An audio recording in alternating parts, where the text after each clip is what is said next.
We're here in Big Game Week with Traverse Family head football coach Justin Wilcox for his media availability. We'll get started with Jeff Ferraro. Go ahead, Jeff. Justin, can you just talk about the mood on your team following your first win in a while and now getting to head into to the big game? Well, as you can imagine, it was much improved from the last few weeks. They've always practiced hard, but certainly after the game and the energy showing up in the morning is noticeable. So excited to build off of that, but we got a lot of work to do this week as we get ready for a really challenging opponent this weekend in Stanford. Okay, other opening round questions, let me know in the chat. We'll go to Thomas Dunn from Rivalry, California. Good morning, Justin. You've seen it all in the big game in your tenure here as Cal head coach. What is your understanding of the significance of the big game for the Cal community?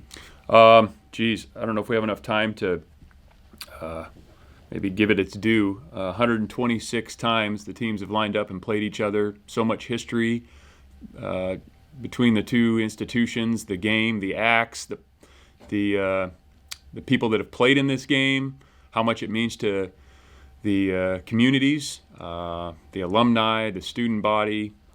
It's one of the greatest rivalries in college athletics, and it's humbling and to be a part of it. Our team is going to be aware of the history of it, and the more times you get to be involved with it, and then maybe the older you get, you can appreciate it even more and more. So it's an honor and it's humbling, but what's most important is that we practice really well so we can give ourselves the best chance to play good football this weekend. Thank you. Okay, we'll go to Ben Parker from Stanford Rivals. Hi, Justin. I know you're a defensive-oriented guy. I just kind of wanted to get your thoughts on Stanford's defensive coordinator, Bobby April, and the defense that he has developed at Stanford so far. Just kind of what your thoughts on that and him as a coordinator and just the scheme he's brought.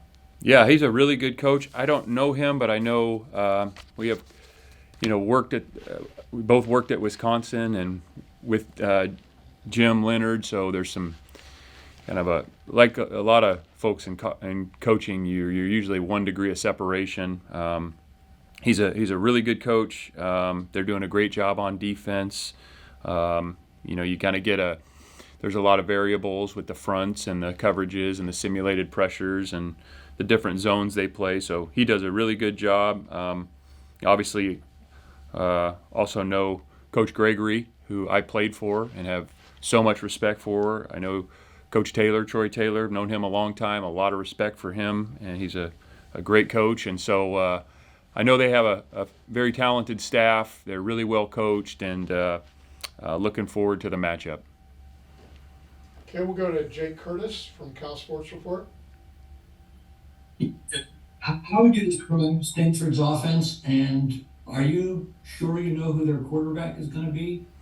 Well, we go off the tape, Jake, and I don't know that anybody knows until the game starts other than them. And so there's a lot of variety in that offense. Troy's an excellent coach. They're going to give you different personnel groupings, different formations. They run a really good scheme. So, we'll use the tape to prepare the best we can, also knowing that there's going to be some things that we haven't seen on tape. Likely that we'll have to adjust to, and regardless of who plays, they have different options at quarterback, and depending on who's healthy, same thing at tailback. They got some talented wideouts. Ellick is a really good player. Tiger Bachmeyer and Bryce are really fast. They're always big and physical up front. So we know there's going to be a challenge, and there's going to be a variety, and probably some new things we'll need to adjust to during the game. Okay, we'll go to Jim McGill from Bear Insider. Cade Uwale's performance on Saturday was just amazing with what he was able to accomplish with the forced fumbles, the scoop and score, interception, and everything. Have you seen performances like that out of young guys very often in your career? It'd be hard. It's a good question. It was a great performance by him. Let's see here. Yes, there's some performances in past years where a freshman has had maybe a big games or big plays, but you don't see him all that often. I mean, he's a really good football player. The first fourth down stop, taking the ball away and then just scooping it up, you can just tell that he's a football player, but that's his instinct, is to pull the ball out of the quarterback's hands, then get on your feet, scoop it up, and run it in for a touchdown. There's some coaching in that, and then there's a lot of, that's Cade being a football player, and he's still learning a lot, and he's going to continue to learn the more he plays. So he's not perfect, but boy, is he around the ball. And I think just in the last few weeks, the more and more he's played, you see just his instincts for the game show up, and his kind of quickness and explosiveness, and really excited about him. He's doing a great job. Okay, we'll go to Emmanuel Macedo from the Daily Cal. Good morning, Coach. Looking at the stats in front of me, the Stanford defense has allowed over 120 rushing, over 300 passing. What does the offense need to do to get jump started in this game? Yeah, well, we know it's going to be a challenge. They do a good job, again, with mixing up their fronts and coverages. They got some really good players over there. Edge rush, David Bailey, and two backers, Sinclair and Zero, are talented guys. So we'll need to stay on schedule. Obviously we want to run the ball efficiently. That's going to be a key every week, is to be efficient running the ball and avoid the negative plays. Obviously the negative yardage plays, but certainly the turnovers. Turnovers have been an issue for us. I think we all know that. So eliminating those, we want to do our best to have great ball security, not give the ball to the other team, especially in our territory. So we've got to do a better job protecting the football and staying on schedule. And if we do that, we think we can do some things, but they have a talented defense, so they're not going to give it to us. We're going to have to go out and earn it. Okay, anybody else with an opening round question for Coach? Okay, we'll go back to Jeff Ferraro. Justin, we've talked a lot all season about your need to get more pressure on the quarterback, and you guys really did that last week with 6 sacks. And I'm wondering, was that guys just playing better, or did you tweak some stuff, or a combination, or how did that come about?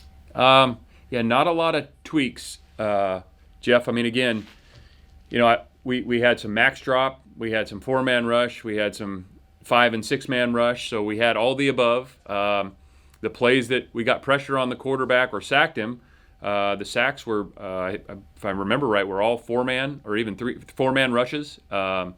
David Reese, obviously, 2 really good rushes and sack fumbles. Another one where he's hustling to the ball. Nate Burrell had a one-on-one win versus a slide.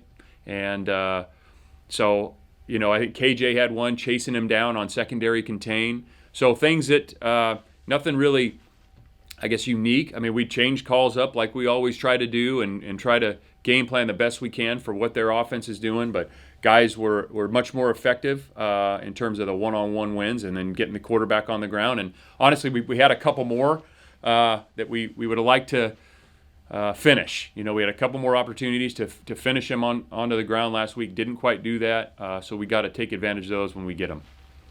You have concerns about Stanford's quarterbacks being fairly mobile, and how it's maybe a slightly different approach to those guys?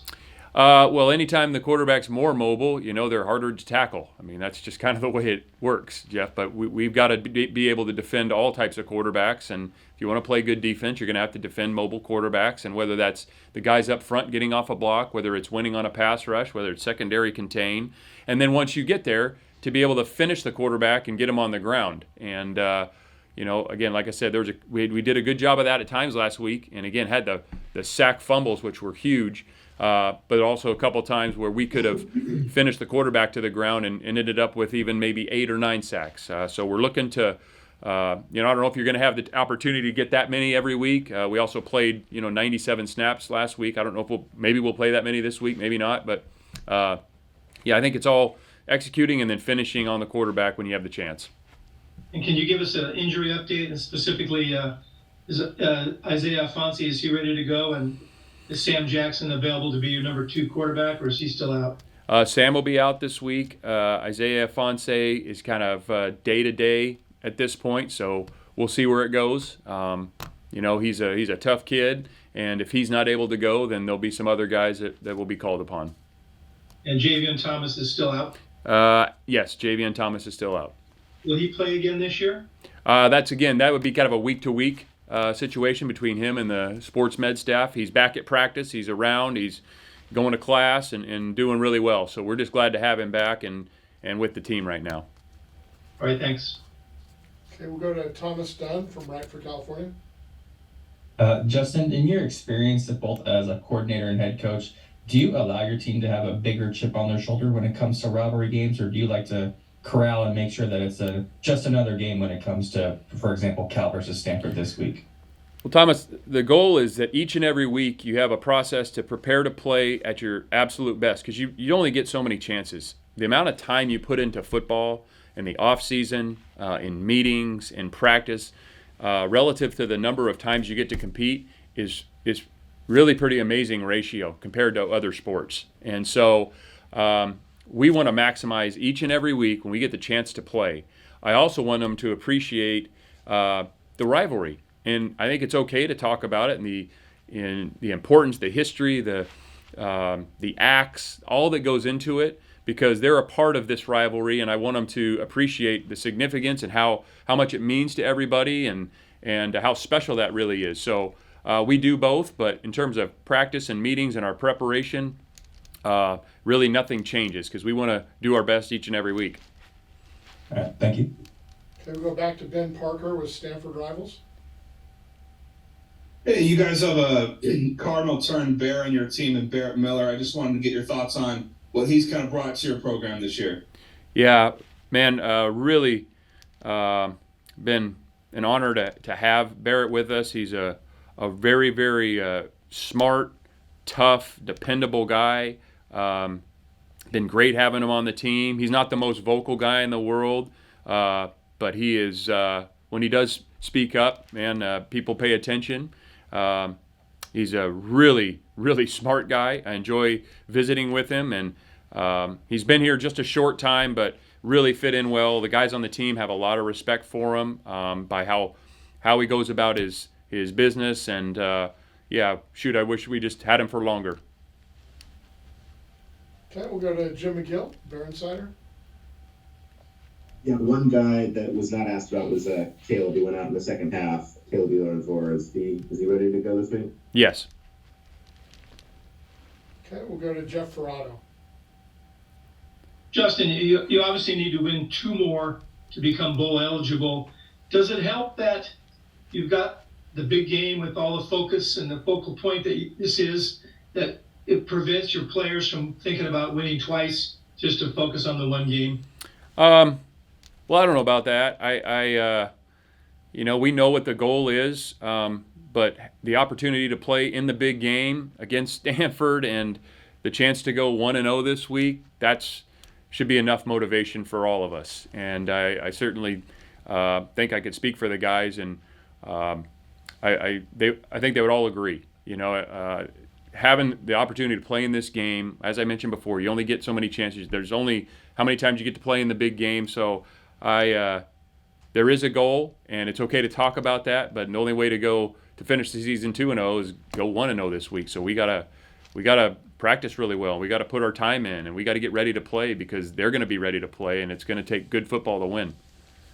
I think what I meant was that if you were playing just some random team, there might be a temptation to look at 2 weeks versus this week. You have to win twice, but this week is going to have all your attention because of the game it is, right? Yeah, but I would say that I think, regardless, the guys on our team have always come out and prepared kind of 1 week at a time. I never get the sense that they're looking down the road. I just have never been a concern for us. Gotcha. Thank you. Yep.